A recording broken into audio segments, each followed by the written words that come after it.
Welcome to Digimon.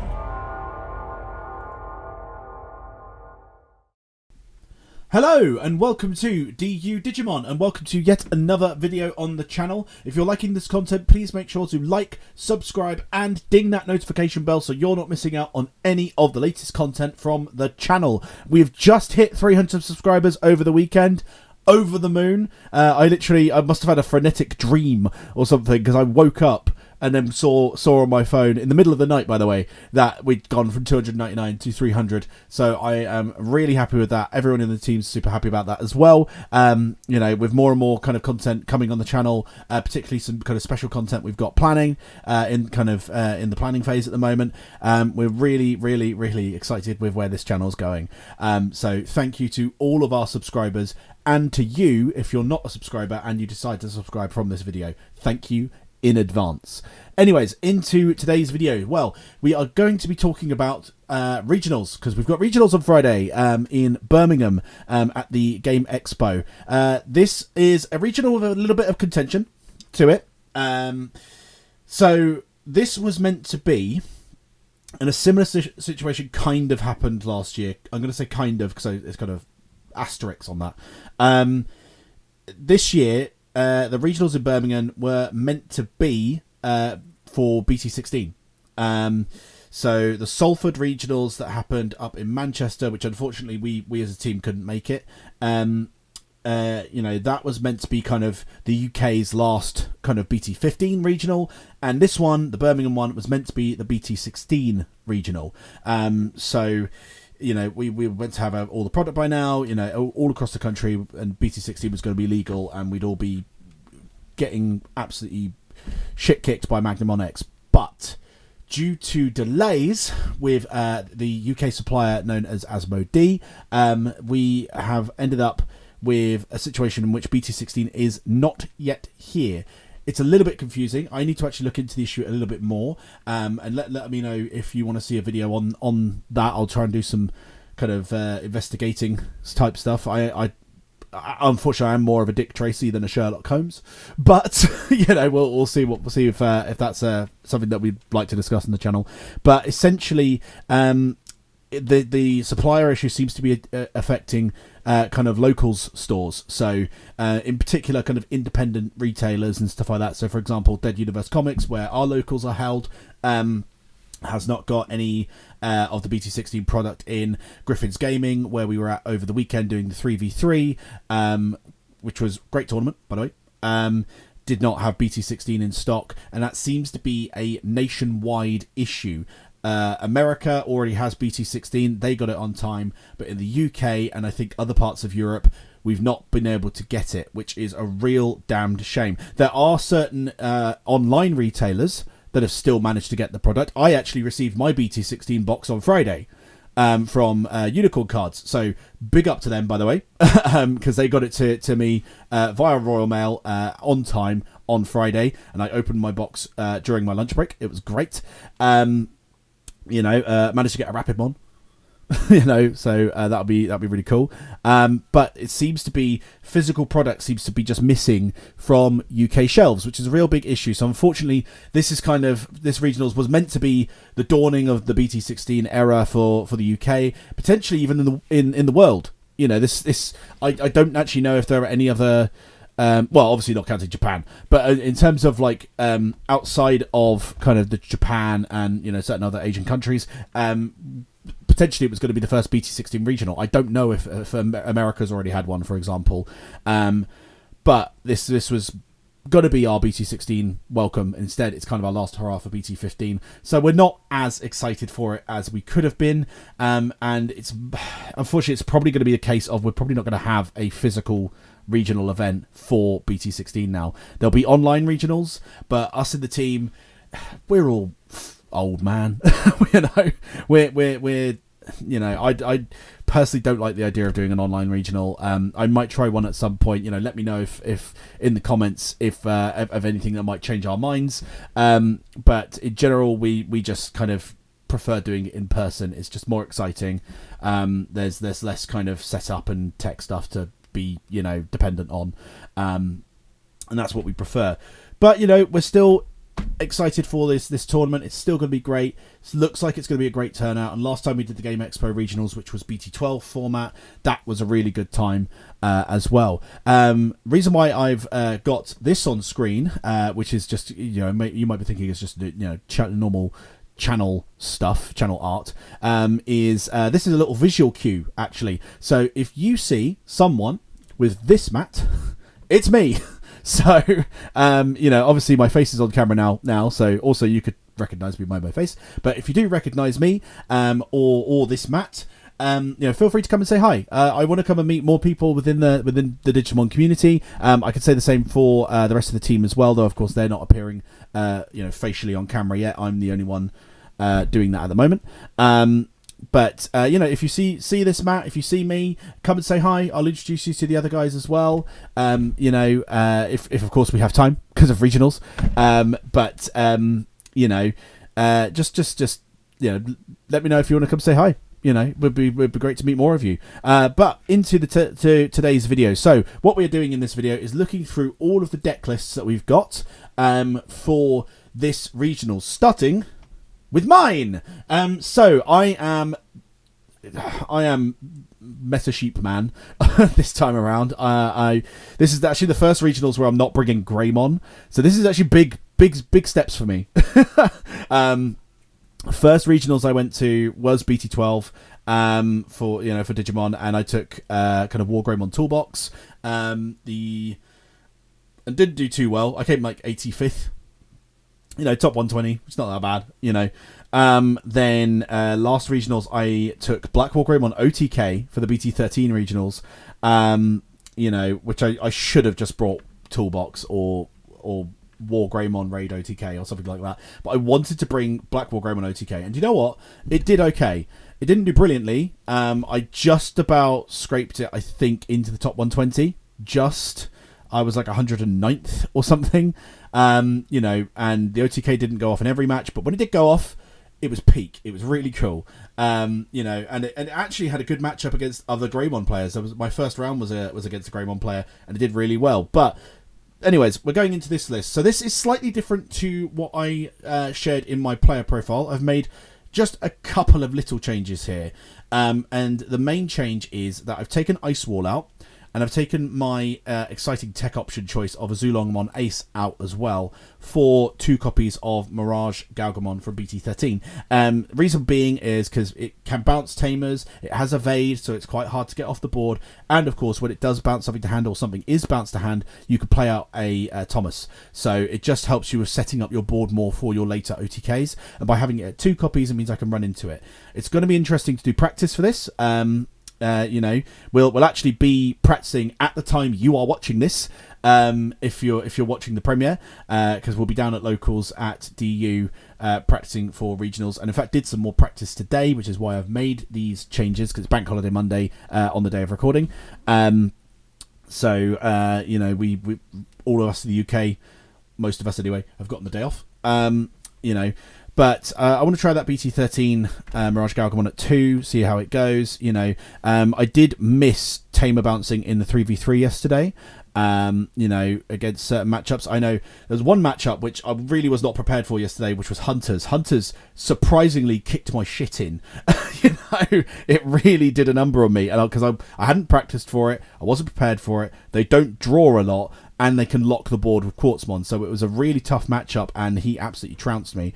The rest of the matchups I took on at 3v3, Machine Dramon was all good, 2-0. Did a mirror match against Galgamon, 2-1, all good. And then the last match was against Numamon, and Numamon I'm finding, I think this is possibly why I lost that match, and why I lost subsequent Numamon matches today. I think I've gotten too confident against Numamon, and forget how quickly it can kill you, and how well it can actually control you as well. If it manages to get enough bodies on the board and go Monzamon X, then it will just give you a bad time. But I'm probably talking about Numamon a bit too much for what is meant to be a Galgamon list, but everything else is pretty much standard here. I've got my 2 Gomamons. I was tempted, now I've got the BT13 Galgamon, to put in the BT11 Galmon again, so I may test that on Wednesday. Or today when you're watching. But I really like the Gomam on this. It's kind of another backup win condition. You know, the main win condition, of course, is burst mode, shenanigans, swinging for game, multiple, you know, unsuspend, you know, all that sort of stuff. But I like having the backup win conditions of the Gomamon, because that has come up before. I've had it waiting in the raising area when they've had a big blocker out, gone out, source stripped, unblockable, swung for game.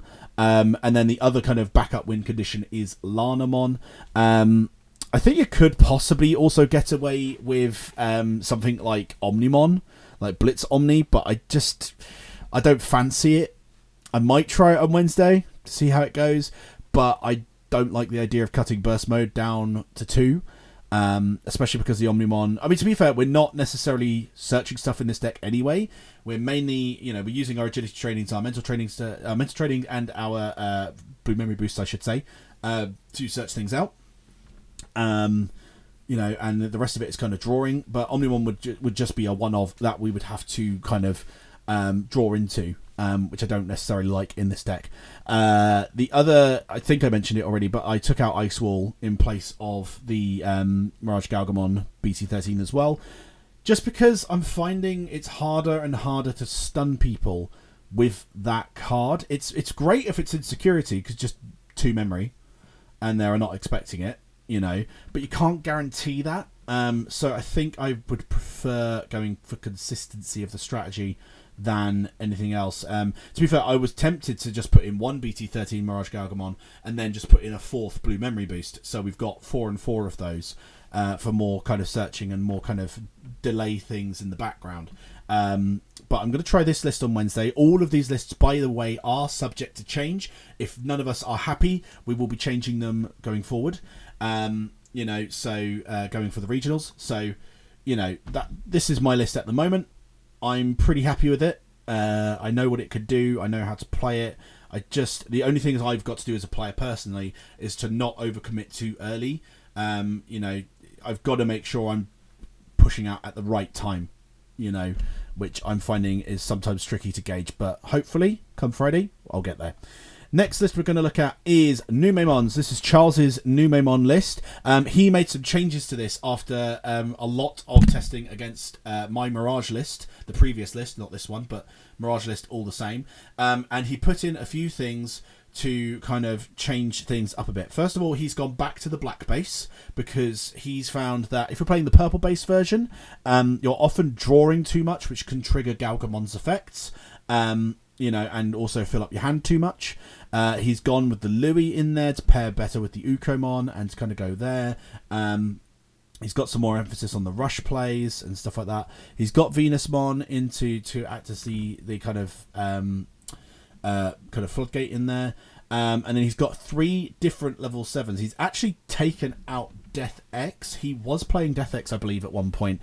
And the main change, level 7, you'll spot it right there on the right corner, is Quartzmon. Now, the thing with Numemon is Numemon literally does no searching. The only searching they really do is off of that, I believe, the RB1 Numemon on delete.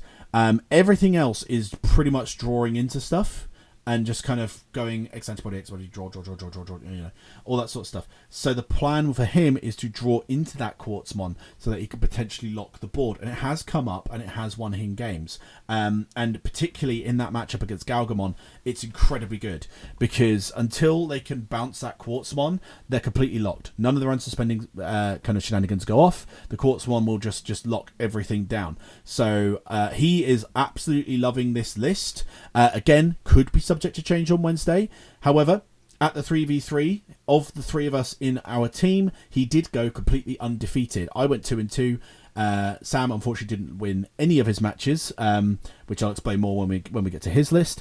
And then Charles actually went completely undefeated in the 3v3 with this list, and I have every confidence he could potentially go undefeated with this list in the regionals as well. He did really well last time we did regionals. He came in the top 16. On the day 1, he technically came 4th. However, on day 3, he was in the on his first round. He was against a bad matchup and got knocked out in the top cut. But technically speaking, he came fourth. And as this regionals will not have a top cut, I don't believe. If it does, that's going to be a long day because there is not a Digimon event planned the next day, and none of us have tickets for the next day, so that'll be fun if that happens. I wouldn't be surprised. Sometimes Digimon events you learn things last minute, but you know, this is a cracker of a list. It's a cracker of a deck. Numon is absolutely amazing as a deck, and I've got every confidence Charles will do really well with this one. Next is Alex's Mega Zoo deck. Of course, we had this on the deck as a deck profile earlier in the year, after he took first place at the store tournament down at Tabletop Republic in High Wycombe, and he again has kind of made little changes here and there for this. Main one is he's put the Mega Gargomon Ace in there. He wasn't playing that at the time we did the Tabletop Republic one, because I don't believe Double Typhoon was out yet. Or maybe he was. I can't remember. But I would need to check the video. But this Mega Zoo deck is really good. And Alex is an amazing pilot. He's so good when it comes to playing Digimon. And just in terms of knowing what to do and kind of piloting kind of certain things and moving around certain matchups and stuff like that. You know, he has definitely had some great matchups against incredibly good decks. The only deck he seems to have struggled against is Galgamon, just because he is searching a lot, he is drawing a lot. You know, all of his level 5 search, for example, and you know, 3 out of 4 of those add 2 cards potentially every time, so that can be a bit dangerous. But it is a really cool Mega Zoo deck. We were talking about it today when we were testing. It's technically more of an Omnimon deck than the actual Omnimon deck that's coming out in BT17. You know, it's playing 4 different Omnimons, which is nuts. The Alter B especially can be super terrifying. You know, doing multiple trashing, deleting things. You know, he has got Tamer Hate among his Omnimons as well. The Merciful mode is really good against purple decks. You know, obviously he does sometimes fill the trash because of what Apoclymon's trying to do, and everything there. The Shvat Defeat always surprises people when it comes hopping out of security. Obviously, you know, this is a great deck. It's only going to become better in the next format as well, which is why it was such a shame that BT16 is not yet out. You know, because he'll get the Grand Kawagamon Ace, he'll get Vikemon Ace, loads of really, really cool things. But Alex has had a blast with Mega Zoo. I think it's definitely his favourite deck right now, and I think he's got a really good shot at kind of making some waves with this deck. Next up is James's Leviamon deck.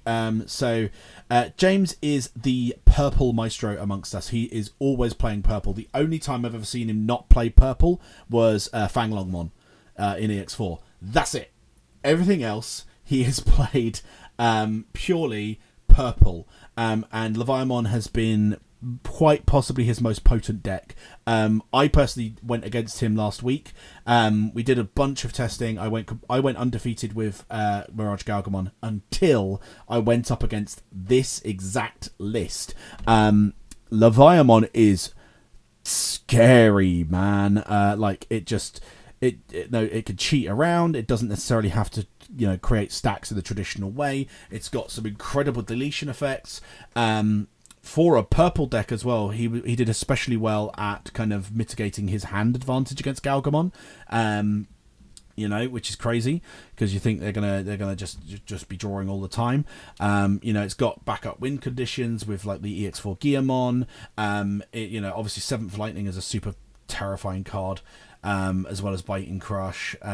You know, the X antibodies help him out as well. It's just a really spooky deck, and Leviamon's kind of dropped off a bit, but because of how well it did against my Galga list, if there's a lot of Galga players, I think James could take quite a few of them down. You know, I've got I'm gonna say I've got a lot of confidence in these lists because I've got a lot of confidence in my friends ultimately, but James is the best purple player I know, and I think this list is gonna do him wonders. Next is Nicholas's Bunnies deck. This is actually going to be Nicholas's first Digimon Regionals, I think.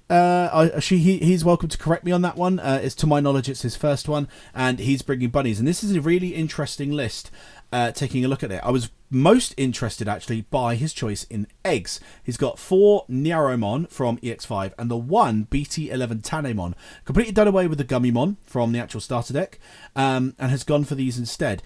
And I actually think that's quite an interesting pick. The Nyaromon especially is another DP booster, and it's another all turns DP booster. So he gets an 1,000 DP boost from it, as part of his stack. So that means he's getting 1,000 from that, 1,000 from his Terriers and Lotmons from the structure deck, 1,000 from the other structure deck champions. So the Rapidmon and the Gargomon from ST17. So he's boosting himself up quite a bit, which actually I think is really good for the Mega Gargomon Ace when you're swinging in. Because if you've managed to boost it by 1k, 1k, 1k, by 3k, it goes up to 15, which means it can actually beat over things a bit more, especially when you then take into account potentially putting Alliance on it. He's got 4 copies of Double Typhoon in this. He can cheat out that Lotmon and just give something Alliance in the main. So if he gives that to that, even if he alliances and suspends the Lotmon, he then takes himself to 16, which is bigger than most level 7s in security. And that's what I found in my testing. I use Mega Gargomon not in bunnies necessarily, though I could. I could now build a bunnies list. I found the Mega Gargomon Ace, although it can do the end of attack unsuspend, to potentially clear quite a few security. Usually, four checks if you're lucky, if you've got a sec plus 1 bonus. Because it's only 12k, if it meets anything the same size or bigger, it will die. You overflow 4, and then your day's just been ruined. So by boosting it as much as possible, that's really cool. Obviously still got the Rapidmon for the trash as well. The only thing I would potentially say is that the level 5 and level 6 counts are quite small. But again, he's mitigating that in certain ways. He's got the Rapidmons for kind of controlling the board and early aggro. The Gargomon has jamming. He's got 2 copies of that EX4 Black Gargomon as well, which again is another big DP booster, and it has Alliance. So that is a way of boosting and swinging quite early in the game for multiple checks. So I think he could do quite well with this list as well. My only thing, Nick, if you're watching, is that consistency for those level 5s and level 6s. But other than that, I think he'll be all fine. I mean, to be fair, he's playing 4 Double Typhoon and 4 Agility Training, and he's got 4 EX4 Terror. Yeah, you know what? I take that ball back. I think he'll be fine. I think he'll be absolutely fine with this list. You've got plenty of searchers, mate. They're 2 colours. Terriermon searches those. That searches all of them. You can't see what I'm pointing at, but Double Typhoon searches all of them, and so does good old Agility Training. So I think he'll be absolutely fine. Then the last list we're looking at is Sam's, and this is not a list that you or me expected. So Sam had a bit of a rough time of it at the 3v3 yesterday. He was playing Gallantmon, and none of the matches went his way. Literally none of them. He didn't win any of the matches, and that's not to say that Sam is a bad player. Obviously, we all have banter as friends, but I will be absolutely honest. Sam is not a bad player at all. I've lost plenty of games to Sam. Everyone's lost plenty of games to Sam. He's top tournaments with Gallantmon. He's done this. He just had a bad time of it and was just like, I've hit a bit of a wall. I'm not playing Gallantmon today. I'm not playing Gallantmon regionals. So his choices were to either go Machine Dramon or to go Plesio, because those are his 3 kind of main decks. He's got Aegis Dramon, and he's got stuff like Plutomon, which does have an Ubismon, but those are more in terms of like a non-meta kind of tournament setting. So he's kind of gone for a off-meta, anti-meta kind of deck with the source stripping Plesio deck. Now, there is a lot of good thoughts into this as well. So he's got, obviously, beforehand he was actually playing Azulomon, I think, from BT6, which was really cool. However, the BT14 Plesiomon does the same job if you've got the right stack. So the Azulomon from BT6 gained security attack for if there was nothing on the board. And then the Plesio only gains that security attack +1 if it's got the Were-Garurumon under it. So what he can actually do is go swing of the Plesio after he source strip something, then swing for 2 checks, unsuspend if they've got nothing with any sources, which he's doing so much source stripping that's often the case. Then unsuspends again to do 2 more checks. Potentially can then either using X antibody go into Plesiomon X for 2 cost to kind of act as a floodgate, or he could use again for 2 cost the Wave of Reliability. If he uses those waves of reliability, then he, in the same turn, he can then potentially OTK. Or if he's got Blitz Omni in hand, he can OTK as well. So all he needs is the Sec +1 from the Were-Garurumon, jamming from either the Seadramon or the Betamon, then swing, 2 checks, unsuspend, swing, 2 checks, then unsuspend with the wave of reliability, and then either wave of reliability again or the Blitz Omni, and that's a full OTK. And because he's stunning so much, he has a strong possibility of being able to get all of that into his hand. It just sounds like a lot of components, and it is, but I think the point of this deck is he wants to be stunning, he wants to be source stripping as much as possible, taking away inheritables, taking away advantage. He's got the Coelamon as a little defensive blocker in there. The only thing with that, of course, because it's an older blocker, he does lose 2 memory if it attacks in, so he either needs to use that as the final swing to clear the game, or he needs to hope he doesn't run into anything that will force that to attack. So, for example, if he goes up against... it's not too likely, but you could find an Etamon list at regionals, or maybe something that uses Laplas's Demon, something like that could force that Coelamon to attack and go in. I think we're definitely going to be doing some more testing with this list in particular. The other kind of dangerous thing is he's got no memory tamers, and personally, I think he should be playing Sorai in this, but I also get that it's hard to fit it in with the list as it currently stands. But I've got everything hoping Sam. Sam always surprises people with how good he can take a list that isn't very common and then just really go for it. So I've got every confidence Sam will do well with this deck as well. It's definitely the wild card out of the 6 lists that we're bringing as a team. Me and Charles are representing meta as meta is right now, to the best of our ability, and everything there. Whereas Sam is very much doing the off meta pick. But I've got every confidence we'll all do as best we can and as best as we're going to do. And we'll all do really well at this tournament and have a really good time. Like I said earlier as well, if you spot me or my mat, please make sure to come and say hi. Let me know what you guys are playing as well in the comments. Let me know if you're going to be at regionals in the comments. All that's good stuff. Like, subscribe, ding that notification bell, and to all of you who are going to regionals, we'll see you there. Best of luck and keep it digital.